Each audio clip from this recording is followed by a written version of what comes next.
So looking at what's to come this weekend, it seems like the link is going to be half of people there to see the Eagles and half of the people there to see you. Yeah. I've a decent amount of friends that are coming to the game, so it'll be good. It'll be a little reunion for me. Yeah. You grew up an hour away from the stadium in Pennsylvania. You went there as a kid. You played there in 2020, but the big difference was there was nobody in the stadium. Yeah. Going back this time, though, and seeing all of the people in there, I mean, is it one of those things that just really hits you, like, I made it in the NFL playing at a place where I went to growing up? Yeah, I think it's definitely a full circle moment for me just because, like you said, it's going to be, the fans, the environment, the Fly Eagles Fly song, all that stuff that I remember as a kid going there. It's going to be cool, and, there aren't, this is year 9 for me, so I feel like I've been through so many different things in my career, and this is one, kind of one more thing that it would be pretty cool. We have pictures of you as a kid. You're wearing an Eagles helmet with a jersey. Yeah. You had a TO jersey on in one of those. Yeah. I mean, is that where your like fandom and your want to play the game really kind of flourished? Yeah, I mean, those were the days of, you're putting on the jersey, you're pretending you're Brian Westbrook or Brian Dawkins, you're playing football in the backyard with your friends or at recess. I remember drawing up plays, and you're thinking you're whoever, and that's definitely where kind of the love and passion for the game came. So were you the running back or the safety? Which line were you? You were all of them? It depended on what jersey I was wearing that day. I had like about 5 or 6 of them. You say you're going to have a lot of people at the game rooting for you, but I'm assuming they're going to be wearing some green and maybe some 34 mixing it up. I don't even ask. That's just how Philly gets down. I didn't even ask. So we'll see some of them in the family area after the game. We'll see what they were wearing. Maybe after a win or whatever happens in the game. Right. But you bring up the fans. I mean, Dan was talking about it earlier this week and was saying how whenever he played, it was pretty hostile. Yeah. But you were in the seats growing up as a kid. I mean, how bad is it? Yeah, I mean it's pretty hostile. Have you had teammates ask you about it this week? Yeah, no teammates, but I know that like before they built the link, there was the vet, right? Yeah. And I would get invited to, and I was younger. I was probably like 5, 6 years old or so, getting invited to go to games with someone who has season tickets or whatnot. Yeah. And my parents would just be like, "No, you're not going." And I know that a lot of people know the reputation of how the vet used to be back in the day. So yeah, it gets rowdy there. Beer and batteries are 2 words that stand out to me. Yeah, right. And Santa Claus. Yeah, it's not Who normal. boos Santa Claus? Exactly. Hopefully they don't boo you because you're going back home. I mean, I'll probably get booed. Yeah. Do you want it to happen though in a way, because that's like the real full circle moment? Yeah, it'll be full circle. It'll definitely get me going a little bit. So yeah, whatever. You have a lot of personal reasons for wanting to go back and playing in this game, but these two teams have been in that Super Bowl conversation in the NFC for the last few years, but you've never crossed paths. Yeah. When you think about it from that team perspective, how long has this one been circled on the calendar to get another contender that you haven't seen in a while? Yeah, I think, and especially them coming off the Super Bowl, if you want to be the best, you got to beat the best. So, it'll be a good challenge for us, and it's like even last year it felt like we were on a crash course for the NFC Championship game. Obviously, it didn't happen, for other reasons, but it'll be exciting to finally get a chance at playing them. Looking at your defense right now, you guys are battling injuries again this year, but it seems like there has been no drop-off in any week that you guys have played. What's allowed you guys to play at such a high level, no matter who's rotating in there? Yeah, I feel like we have a decent amount of depth on our team this year. Obviously, last year was pretty catastrophic. It's not. You were part of it. Yeah, right. It's not necessarily super comparable, but at the same time, there's definitely guys that are stepping up and playing a big part of our defense that we weren't thinking about them playing in training camp. And you look at a guy like Thomas Harper or Rock Yassin, coming in and playing in the back end. It's definitely cool to watch, and I'm just glad to be playing with them. It's got to free you up as a linebacker too, because your group is playing extremely well right now. I mean, Derek has more experience, Jack has more experience. You're the vet leading that group right there. What's the relationship like between the three of you that's allowed that group to play so well together, especially in coverage and getting after a quarterback? Yeah, I think we're asked to do a lot as linebackers, and like you said, we're asked to do, whether it's pressuring, whether it's covering, let's play the run, all those different things. It's definitely we each have our own skill set, and we all feed off each other. So we have different roles and we're able to do different things. So I think that's what really separates us, as a group as compared to other groups around the league. But yeah, like you said, they've gotten a little more experience, a little wiser. We're able to do a little bit more because of that.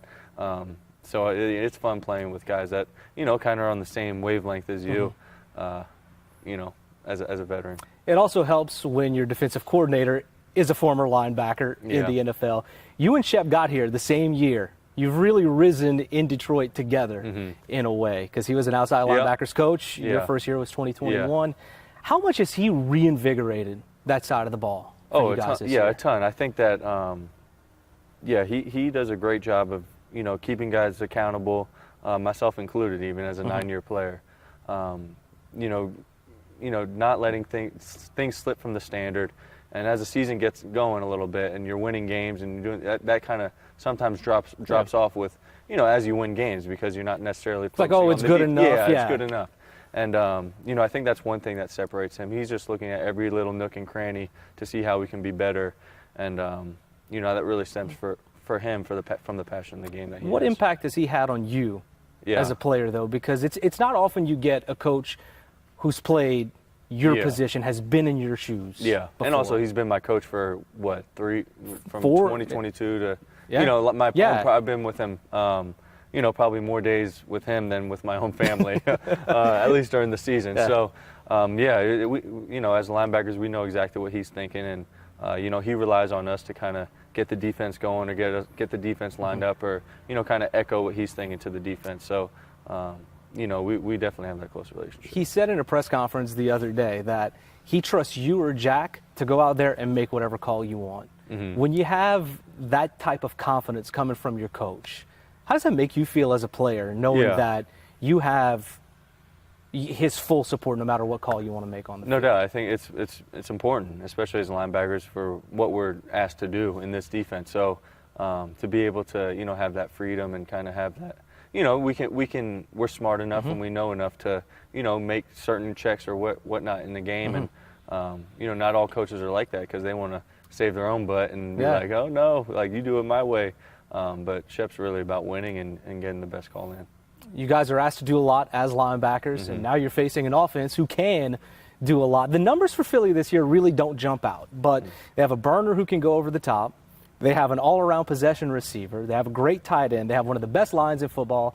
They have an unpredictable quarterback, and they also have a play that a lot of people say cannot be stopped. Right. So in your shoes, how do you view the challenge of playing this Eagles team? Oh, it's huge. And as a linebacker, I think my focus goes to Saquon Barkley to really start. How can I forget